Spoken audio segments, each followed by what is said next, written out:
নমস্কার সবাইকে, সবাই কেমন আছেন? আমি তৃষ্ণা আপনাদের জন্য নিয়ে এসেছি নতুন একটা রেসিপি। তো আজকে আমি রান্না করে দেখাবো আলু পটলের ঝোল, হালকা পাতলা, কোনো মশলাপাতি খুব কম। তো প্রথমে তেলটা গরম করতে দিয়েছি, গরমও হয়ে গেছে। এখন আমি দিয়ে দেব কেটে রাখা পটলগুলো, একটু হালকা ভেজে নেব।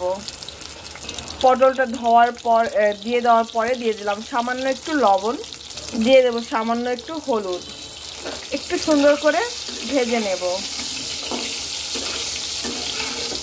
তো চলো পটলটা একটু সুন্দর করে কম আঁচে ভেজে নেই। দেখো পটলটা খুব সুন্দর করে আমি ভেজে নিয়েছি। এখন আমি এটাকে তুলে নেব। পটলটা ভেজে তোলার পরে দিয়ে দেব কেটে রাখা আলু। আলুটা কিন্তু আমি সেদ্ধ করে নিয়েছি। আমি আলুটাকে কয়েক মিনিট একটু সুন্দর করে ভেজে নেব।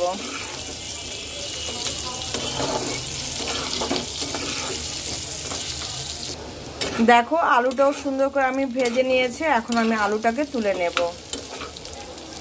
আলুটা তোলার পরে যে জিনিসটা হচ্ছে আজকে সিক্রেট, সেটা হচ্ছে আলু পটলের সাথে আমি কিন্তু কিছু ডালের বড়ি ভেজে নেব। ডালের বড়িও দেব সাথে, ঠিক আছে? যারা এভাবে খাওনি প্লিজ একবার হলেও খেয়ে দেখো, দারুণ লাগে। আমি একটু যতটুকু তেল আছে অতটুকু তেলেই হয়ে যাবে। সুন্দর করে আমি একটু ভেজে নেব। তো চলো আগে ভেজে তুলি। দেখো সেই তেলের মধ্যে আমি দিয়ে দেবো একটা তেজপাতা, দিয়ে দেব একটা শুকনা মরিচ, একটু ভেজে নেব। দিয়ে দেব গোটা কিছুটা জিরা, আর এক সাইডে দিয়ে দেবো একটা চামচ আদা বাটা। সুন্দর করে এটাকে ভাজবো।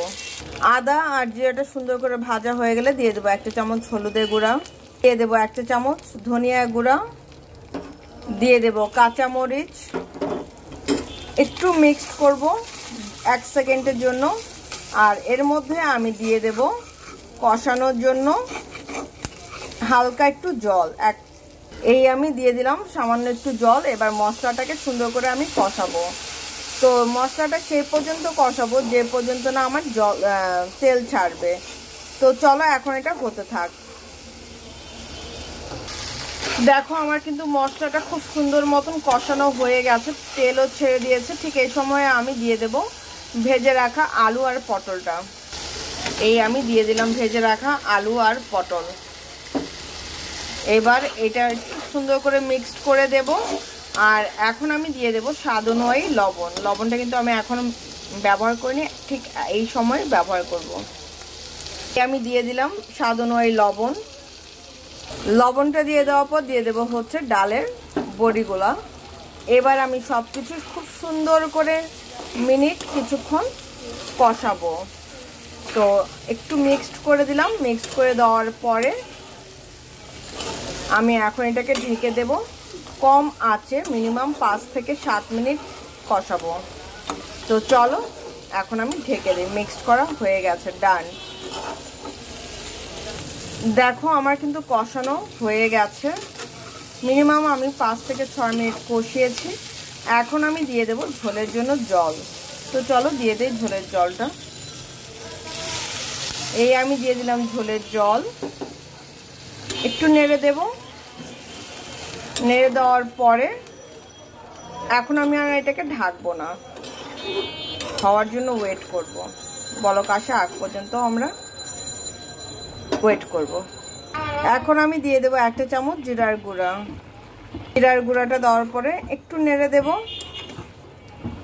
আর কয়েক মিনিট ওয়েট করব। মিনিমাম আমি 3 থেকে 4 মিনিট জাল করব, তাহলে কিন্তু আমার হয়ে যাবে।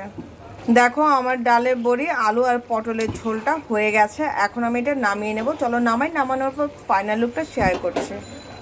তো এই হচ্ছে আমার আলু পটল আর বড়ি দিয়ে ঝোল, নিরামিষ পদ্ধতিতে রান্না করেছি। কেমন হয়েছে সেটা কিন্তু অবশ্যই জানাতে ভুলবে না। তো আজকের জন্য এ পর্যন্ত। সবাই ভালো থেকো, সুস্থ থেকো, আমার জন্য আশীর্বাদ করো। আমি যেন নিত্য নতুন তোমাদের ভিডিও দিতে পারি।